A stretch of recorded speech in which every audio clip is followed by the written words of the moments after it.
Hello friends, आप सभी लोग लाइट के बारे में तो ज़रूर जानते होंगे। लाइट जिसके बिना हम देख भी नहीं सकते, जिसके बिना हम अपनी लाइफ को इमेजिन भी नहीं कर सकते। एक्चुअली क्या होती है वो लाइट? आइए आज हम इसी टॉपिक पर बात करते हैं। दोस्तों, वीडियो शुरू करने से पहले मेरी आपसे रिक्वेस्ट है कि प्लीज़ वीडियो को पूरा एंड तक देखें, और अगर आपने हमारा चैनल सब्सक्राइब नहीं किया तो इसे सब्सक्राइब कर लें।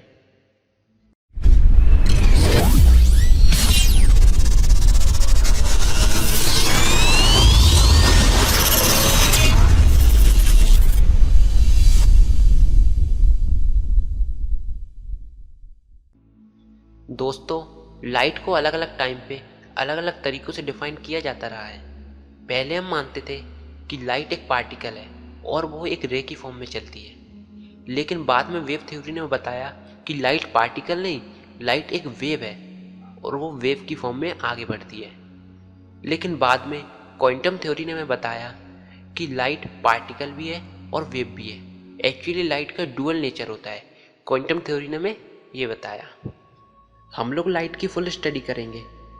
लाइट पार्टिकल क्यों है, वेव क्यों है, और अगर वेव है तो इसके कारण क्या होता है, जैसे कि इंटरफेरेंस ऑफ लाइट, पोलराइजेशन और ऐसे ही थोड़े और फिनोमेना, और एंड में डुअल नेचर ऑफ लाइट।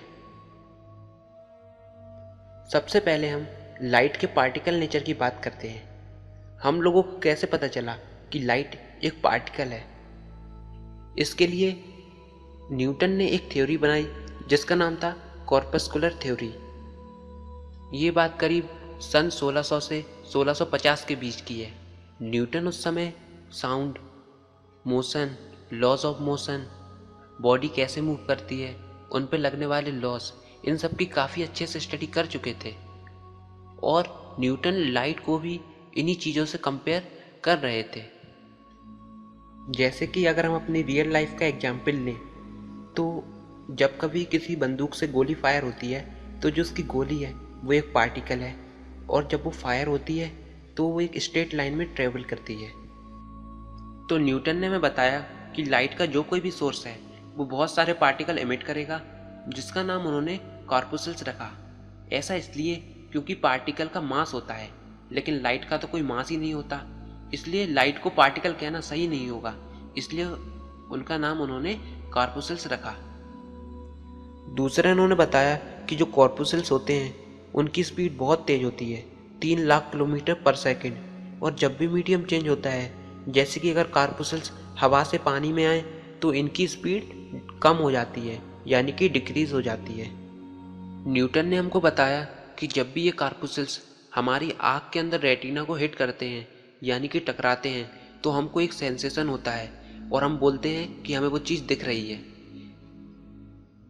अलग अलग कलर इसलिए होते हैं क्योंकि इन कॉर्पुसल्स का साइज अलग अलग होता है। कोई कॉर्पुसल्स बड़े होते हैं और कोई कॉर्पुसल्स छोटे होते हैं। न्यूटन की कॉर्पुस्कुलर थ्योरी में ये सब पॉइंट्स थे। न्यूटन ने अपनी इस थ्योरी से कुछ नेचर में फिनोमेना एक्सप्लेन किए, जैसे कि रिफ्लेक्शन, रिफ्रैक्शन। लेकिन न्यूटन की ये थ्योरी फेल हो गई क्योंकि वो बहुत सी चीज़ों को एक्सप्लेन नहीं कर पाई, जैसे कि रिफ्लेक्शन और रिफ्रैक्शन। इनके बारे में तो आप जानते ही होंगे। रिफ्लेक्शन, जब भी कोई लाइट किसी ऑप्टिकल सरफेस जैसे कि मिरर से टकराती है तो वो रिफ्लेक्ट होकर वापस आ जाती है, और रिफ्रैक्शन में जब भी कोई लाइट किसी एक मीडियम से दूसरे मीडियम में जाती है तो वो थोड़ा बेंड हो जाती है। लेकिन न्यूटन ने ये तो एक्सप्लेन कर दिया कि रिफ्लेक्शन और रिफ्रैक्शन उनकी इस थ्योरी के अकॉर्डिंग होते हैं, लेकिन जैसे कि पानी की सरफेस लें तो रिफ्लेक्शन और रिफ्रैक्शन दोनों एक साथ होते हैं। ये कैसे हो रहा है, न्यूटन इसको एक्सप्लेन नहीं कर पाए। न्यूटन इंटरफेरेंस, डिफ्रैक्शन, पोलराइजेशन, इन सबको एक्सप्लेन नहीं कर पाए। इंटरफेरेंस, इसको हम एक एग्जाम्पल से समझते हैं। मान लीजिए कि हमारे पास कोई एक प्लेन ऑब्जेक्ट है और 2 लाइट के सोर्स हैं। हम पहले लाइट के सोर्स को ऑन करते हैं और उस ऑब्जेक्ट को देखते हैं, हमको दिखता है कि वो ऑब्जेक्ट चमक रहा है। हम दूसरा लाइट का सोर्स ऑन करते हैं, तब भी देखते हैं कि वो ऑब्जेक्ट चमक रहा है। लेकिन अगर हम दोनों लाइट के सोर्स को ऑन कर दें तो एक जगह पर तो हम देखते हैं कि वो और तेज चमक रहा है, लेकिन एक जगह हमको ऐसी मिलती है कि वहाँ पर डार्कनेस यानी कि अंधेरा होता है। तो इस चीज़ को हम इंटरफेरेंस बोलते हैं। न्यूटन इस चीज़ को कभी एक्सप्लेन नहीं कर पाए। अब ये पोलराइजेशन क्या होता है? पोलराइजेशन को हम ऐसे समझते हैं, मान लीजिए हमारे पास एक लाइट का सोर्स है और एक स्पेशल टाइप का क्रिस्टल है। हम लाइट को ऑन करते हैं और क्रिस्टल को सेट करते हैं।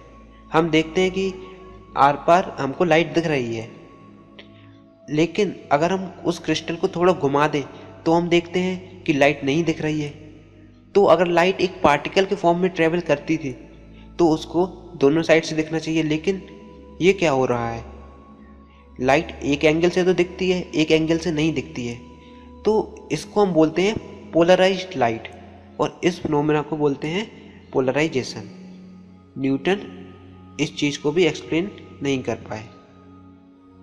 आप लोगों ने कभी इस चीज़ पर तो गौर किया ही होगा कि अगर आपके घर में कोई छोटी सी विंडो है और उसमें से लाइट आ रही है तो वो लाइट एक जगह पर ना होकर पूरे कमरे में फैल जाती है। लेकिन अगर न्यूटन की थ्योरी से देखें तो लाइट एक पार्टिकल के फॉर्म में होती है और उसको एक जगह पर चमकना चाहिए था, लेकिन ऐसा नहीं होता, लाइट पूरे कमरे में फैलती है। तो न्यूटन इस चीज़ को भी एक्सप्लेन नहीं कर पाए और उनकी थ्योरी फेल हो गई।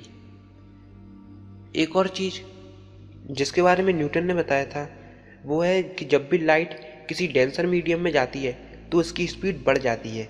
जैसे कि साउंड जब भी कोई डेंसर मीडियम जैसे कि किसी सॉलिड में ट्रेवल करता है तो उसकी स्पीड इंक्रीज हो जाती है।